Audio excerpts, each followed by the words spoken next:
This episode is sponsored by BetterHelp. As the days get shorter and colder, it can really take a toll on how we feel. Maybe that means calling your grandma, writing a letter to your friend, finally grabbing lunch with someone you haven't seen in a while. And just like reaching out to a friend, starting therapy can take a bit of courage. BetterHelp makes it easy to start therapy. You'll be matched with a licensed therapist based on your needs and preferences so you can focus on your growth and goals. Not happy with your match? You can switch therapists anytime with no hassle. This month, don't wait to reach out, whether that's checking in on a friend or reaching out to a therapist yourself. BetterHelp makes it easier to take that first step. And our listeners get 10% off their first month at betterhelp.com/PFF. That's betterhelp.com/PFF. The Bills took on the Dolphins down in Miami, and much to the chagrin of Survivor Pool members everywhere who picked the Buffalo Bills. Not you. Not me. No, couldn't be me. Couldn't be you. The Miami Dolphins win this game 30-13. Top 5 graded players that we had for the Miami Dolphins here. Linebacker Jordan Brooks, an 89.1. Running back Devon Achane with an 85.5. Wide receiver Jalen Waddle, who, funny enough, there was talk of him potentially being on the other sideline for this game. But he's still in Miami, played a big role, earned an 85.1 overall PFF grade. Cornerback Juju Brents with a 79.6. And then offensive tackle Patrick Pauly, 79.3. Tua Tagovailoa in this game, a 72.8.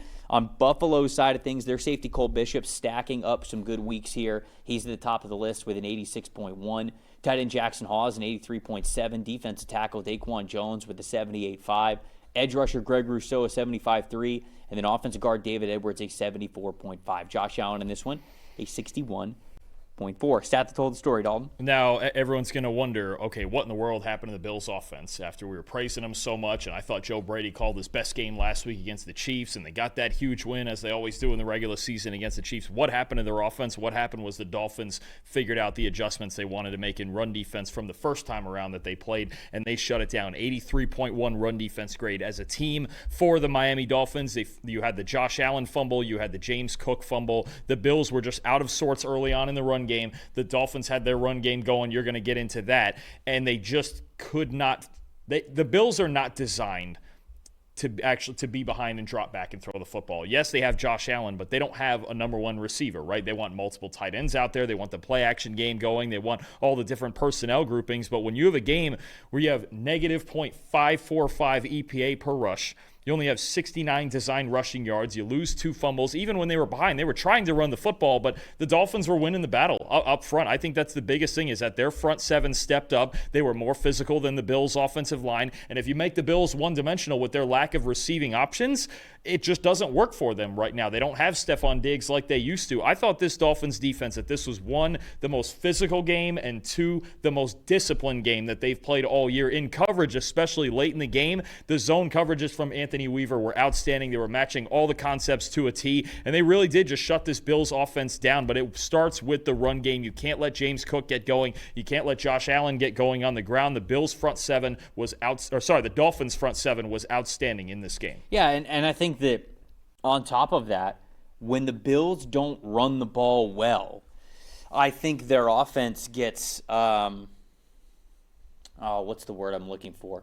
They just don't have a lot of explosiveness. There's just not a lot of dynamic ability for them. There's a lot of diversity. They can throw the ball in a lot of spots. They can throw the ball to 3 different tight ends. They can throw it to Keon Coleman. They can throw it to Khalil Shakir. You can throw it to the running back side of the backfield. They got a lot of options, but they don't have a lot of players that actually strike fear in the eyes of the defense. I would argue none of them do. And I would say specifically that is throwing the ball deep, and that's why you heard them in conversations with, to get Rashid Shaheed, to get Jalen Waddle. They know that they're missing this player. And from all accounts, they tried to get someone who could actually be a legit field stretcher for them, and they don't have that player right now. And so, yeah, it's a lot of receivers that can catch the football from 20 yards in, but there's not really anybody that's truly putting a lot of stress on the defense when it comes to stretching the ball deep down the field. So when the Bills aren't explosive in the run game, I don't think they're explosive in the pass game. And so now you just have an offense that's okay, it's fine, but you can shut it down.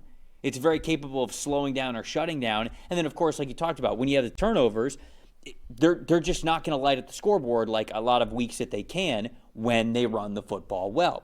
Now, on the flip side of things, not only did they not run the ball well, they didn't defend the run well, which has been a major issue for the Buffalo Bills for a while now.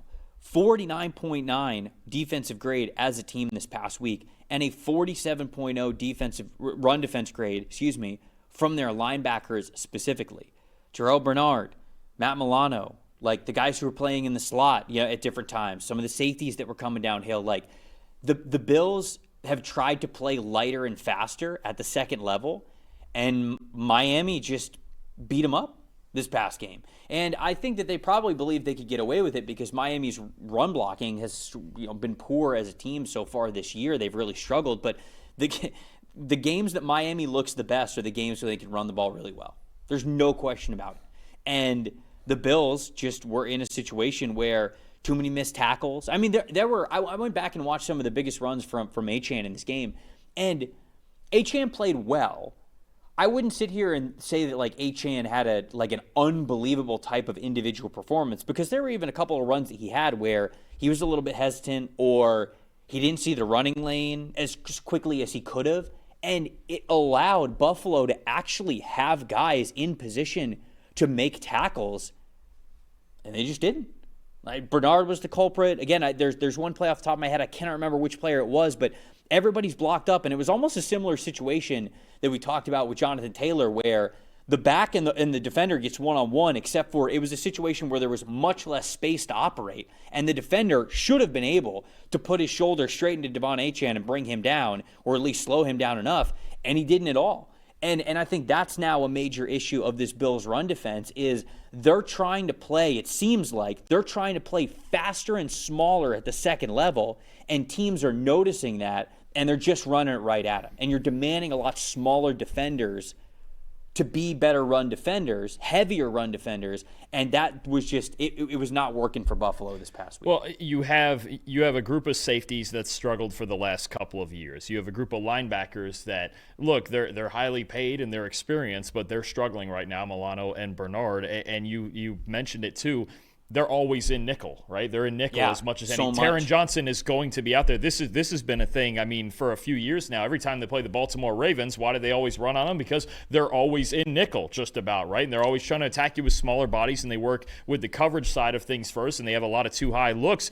If you can run the ball on the Buffalo Bills, then you can really control the game, and that's what the Dolphins did. I mean, but you look at this defense in general, again, it's the 24th ranked defense for PFF grading in the NFL. I mean, aside from Greg Rousseau, they just don't have another star. And the one other guy you might think about is Ed Oliver, but he's been out for a while, and he's going to be out for a while with an injury. So, I mean, Christian Benford's obviously solid on the outside. Maxwell Hairston's looked okay on the outside at corner so far, but there's just not enough. There's not enough beef, especially in this front seven. And a lot of the guys they're relying upon, Deion Walker, TJ Sanders, right? Guys like, they're young guys. They're rookies, right? Yeah. You got a bunch of young kids playing. Cole Bishop is a second-year player at safety who's playing reasonably well, but there just isn't enough in this defense. And for the two reasons we've talked about, it's why I still really worry about the Bills. And right now, I don't think they're going to end up as the best team in the AFC East the way it looks. I think New England, between their schedule and just the way they're playing, they're better than the Bills right now. They're more well-rounded. The Bills, they don't have a number one receiver,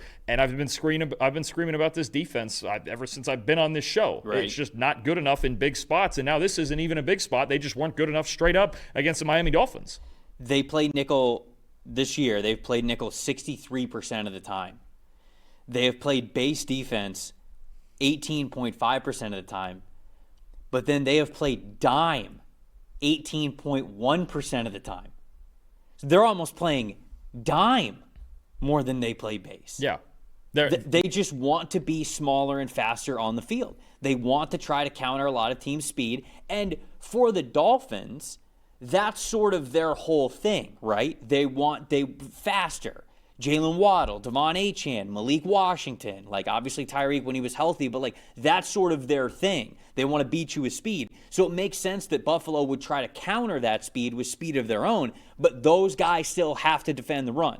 That's the chess match and the give and take of speed for size. You've got to find whatever the right ratio is to make sure that you were still defending the run, and very clearly Buffalo just couldn't do it. Or if you're going to be a too high heavy team like that on defense, Vic Fangio's always done this. It's why he's so good in Philly still with the players he has. Those guys up front, that front 6 or 7 that you're using in those, they got to be dominant. Like the Eagles have the best group of linebackers in the NFL. That's why they're so good. And then even you have Bond and Campbell who can, if you want to get heavy on the D line, those two guys can get on the edge. The Bills don't have anybody like that. Matt Milano and Terrell Bernard are what they are, and their defensive line outside of Greg Rousseau just isn't that good. It's the difference between, you've got two similar styles of defense, but you look at the Eagles personnel and you look at the Bills personnel, the Eagles can make it work better because they have those dominant guys up front. Most impressive for me, really quick, I'm going to go with Patrick Paul on the offensive line for the Miami Dolphins. This is one where I'll put my hand up a little bit. I did not love Patrick Paul when he was coming out of the draft, and a big reason why, not because I didn't think that he was talented. I thought he had the frame, the length, obviously the potential strength, and some of the movement ability that you liked when he was at Houston. What I really didn't like about him was I felt as though, to be honest with you, I thought he played with really bad posture.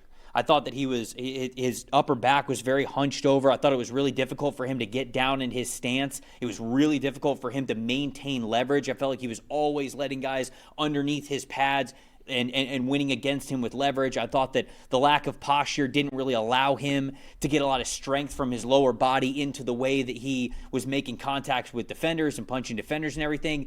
Over the last 2 years specifically, I have watched him really change that and make a great emphasis to strengthen his lower back, get his posture correct, and he just looks so much more balanced, powerful, and in this game specifically, good on the hoof.